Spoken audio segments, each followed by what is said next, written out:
احسان ہے. کیا ہے؟ آقا فرماتے ہیں جو اپنے ماں باپ کی قبر کی زیارت کے لیے جمعہ کے دن یا جمعرات کے دن جاتا ہے، اس کے مرنے کے بعد فرشتے اس کی قبر کی زیارت کے لیے آتے ہیں. ہمارے یہاں قبر کا مقام ایسے زندے کی جیسی تعظیم ہے، ہمارے قبر کی بھی ویسی تعظیم. لیکن لوگوں کو کیا کہے، زندوں کا بھی احترام کیا، قبروں کا بھی. مزارات پر تو ایسے اڑا دوڑی گرتے ہیں کہ جس کی کوئی حد نہیں. کوئی جھک رہا ہے، کوئی وہاں ناریل پھوڑ رہا ہے، کوئی وہاں گھوڑے چڑھا رہا ہے، کوئی وہاں پتہ نہیں کیا کیا کر رہا ہے. مزارات کا بھی تقدس پامال. ہمارے یہاں ناریل کا کیا تعلق ہے؟ ناریل کا ہمارے مذہب سے کیا تعلق ہے بتائیے؟ ہمارے یہاں پھول چڑھانے کی روایت ہے. یہ کپڑے کے گھوڑے، چاندی کے گھوڑے، ہمارے مذہب میں اس کا کہتا ہے. کون چڑھاتا ہے آپ کو سب پتا ہے. ولیوں کے مزارات کو بت خانے سے مشابہت مت کرو. وہاں رسول اللہ جیسے جاتے تھے، احد کے شہداء کے مزار پہ سیدہ فاطمہ بھی جاتی تھی، وہ لوگ جیسے جاتے تھے ویسے جاؤ. وہاں گھوڑے لے کر، جوڑے لے کر جانے کی ضرورت. ہاں مجاوروں کو نذرانہ تو اچھی بات ہے، نظر پیش کرو، ان کو دو. لیکن یہ گھوڑے، چاندی کے کپڑے کے، ناریل واریل، یہ سب کیا ہے؟ ہمارے مذہب کا اس سے کوئی تعلق نہیں. مزار پہ جانے کا طریقہ یہ ہے کہ وضو کرو، وضو کر کے درود شریف پڑھتے ہوئے جاؤ، اور خالی ہاتھ مت جاؤ مزار پہ.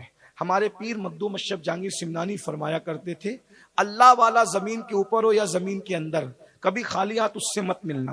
تو خالی ہاتھ نہیں جائے گا، خالی ہاتھ واپس بھی نہیں آئے گا. اس لیے عطر لے کے جاؤ، خوشبو لے کے جاؤ، پھول لے کے جاؤ، چادر لے کے جاؤ، اچھی بات ہے. کھانا لے کے جاؤ، اچھی بات ہے.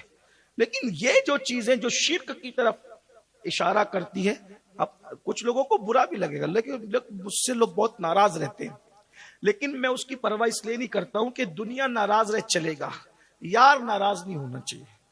آپ نے ہم پہ اعتماد کیا ہے، سچی بات آپ کو بتا دیں. پھر قبروں پہ بھی جاؤ نا تو وہاں سجدہ مت کرو. قبروں پہ سجدہ کرنا حرام ہے.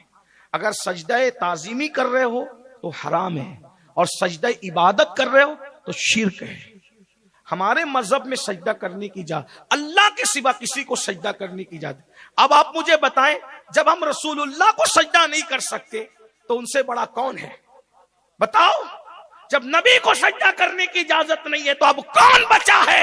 ہم نبی کو سب سے زیادہ مانتے ہیں، اور پوری کائنات میں سب سے افضل مان کر بھی جب کلمہ کر پڑھتے تو کیا کہتے ہیں؟ محمدن عبدہ و رسولہ. محمد اللہ کے بندے خاص ہے، وہ سب کچھ ہو کر بھی اللہ کے بندے ہیں. لیکن میرے اور آپ کی طرح بندے نہیں ہیں. ہم عبد ہیں اور وہ عبدہ ہے. اور عبد اور عبدہ کا فرق یہ ہے، عبد دیگر، عبدہ چیزیں دیگر. ای سراپا منتظر او منتظر. جاؤ مزارات پہ، کس نے منع کیا؟ سجدہ کر حرام ہے. لوگ ناراض ہوں گے، مجھے پتہ ہے، میں کوئی پرواہ نہیں ہے. اس لیے کہ ہم دین کی دعوت اور دین کی تبلیغ کے لیے سچ کہہ جائیں گے. کچھ لوگ ہم سے غصے میں رہتے رہے. کسی کہنے والے نے بہت اچھی بات کہی تھی نا، اپنے بھی خفا مجھ سے ہیں، بیگانے بھی ناخوش، میں زیر حلاحل کو کبھی کہہ نہ سکتا.